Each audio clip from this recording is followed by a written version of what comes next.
সেচ খাল আমরা মেরামত করব এবং আমরা বর্তমানে দাঁড়িয়ে আছি T2 S4D সেচ ক্যানেলে।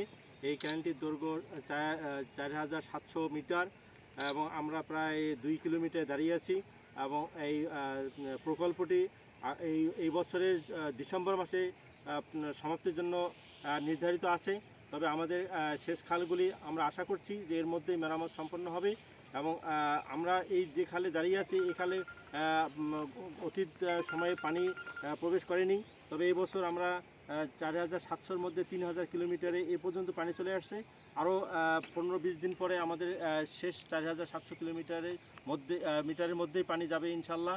এবং এই সেচ খাল মেরামত হলে আমাদের প্রায় 1 লাখ হেক্টর সেচ খালে আমরা এরিয়াতে আমরা সেচ দিতে পারবো।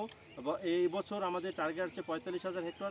ইনশাল্লাহ আমাদের 45,000 হেক্টর অলরেডি আমাদের অ্যাচিভ হয়ে গেছে এবং আমরা আরও সেচ এলাকা বৃদ্ধি করতে পারবো বলে আমরা আশাবাদ ব্যক্ত করছি।